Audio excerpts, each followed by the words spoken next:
কহিরায় তব পথয় অনুগামী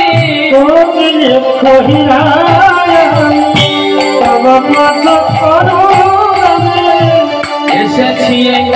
বন মাঝে তব সঙ্গ কামনা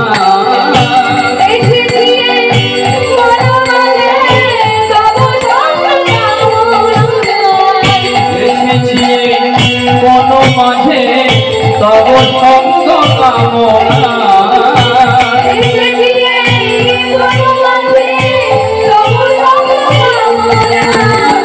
কে তুমি ও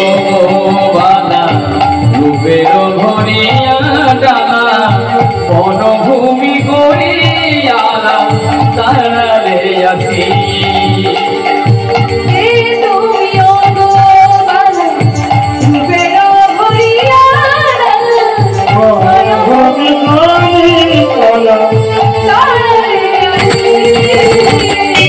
কে মা তুমি কেন এসেছো মা এই গভীর রাত্রিতে একজন নারী হয়ে একজন পরপুরুষের কাছে কেন এসেছো মা ঠাকুর তোমার এত সুন্দর রূপ এত সুন্দর যৌবন তোমাকে দেখে কি কোনো নারী থাকতে পারে তাই চলে এলাম তোমার সঙ্গ কামনায় আমার মনোবাসনা পূর্ণ করো ঠাকুর ঠাকুর হরিদাস বললেন মা গো আজ আমার নাম সংখ্যা যে এখনো পূর্ণ হয়নি আমি যে 3 লক্ষ নাম জপ করি 3 লক্ষ নাম এখনো আমার পূর্ণ হয়নি তাই তুমি এই কুটিরের দ্বারে অপেক্ষা করো মা আগে আমার নাম সংখ্যা পূর্ণ হোক তারপরে আমি তোমার মনোবাসনা পূর্ণ করব লক্ষ্মীরাকে কুটিরের দ্বারে বসিয়ে রেখে নাম করতে লাগলেন আমার গুরু হরিদাস কিন্তু দেখতে দেখতে দেখতে রজনী প্রভাত হয়ে গেল লক্ষ্মীরাজ কুটিরের দ্বারে অপেক্ষা করতে করতে সকাল হয়ে গেল তো ঠাকুর হরিদাসের সঙ্গ লাভ করতে পারল না লক্ষ্মীরা মনে মনে ভাবলেন ঠাকুর তুমি কি জানো বলো তো তুমি আমাকে বসিয়ে রেখে শেষ পর্যন্ত নিশি প্রভাত করে দিলে আমি আগামী কালও আসবো দেখো তোমার ওই বৈরাগ্য ধর্মের কত শক্তি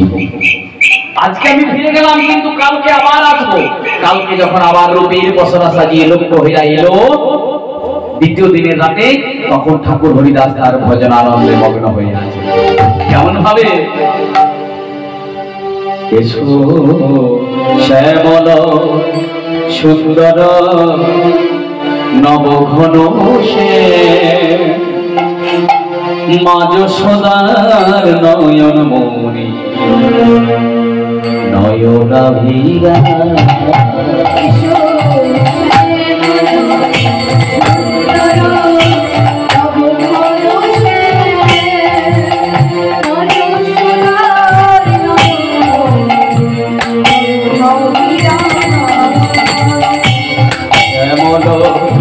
সুন্দর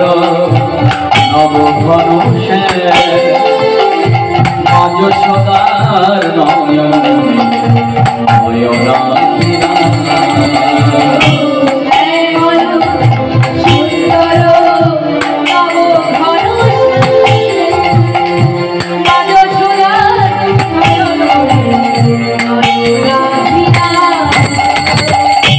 চন্দনে জোরচিত বনমালা সুহে চরণে নুপুরনা ঝুনু ঝুনু বাজে চন্দনে জোরচিত বনমালা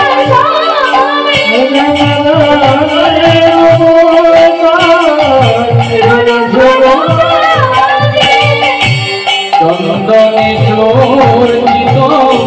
বনমালা সোহে চরণে নুপুরনা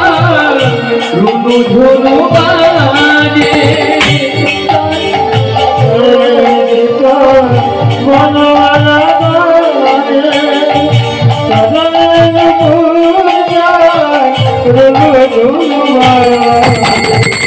আজান লম্বিকা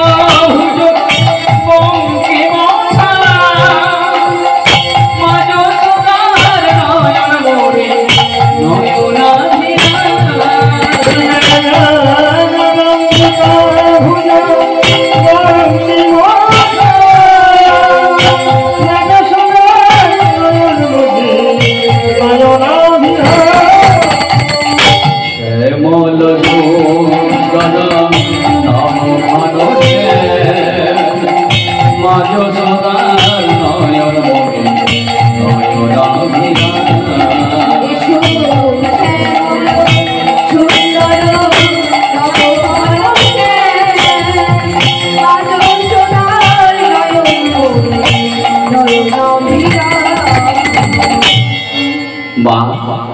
তুমি আগামী কালও এসেছিলে, আজকেও এসেছো, কিন্তু আজকে যেও আমার নাম সংখ্যা এখনো পূর্ণ হয়নি। তুমি কুটিরের দ্বারে অপেক্ষা করো মা,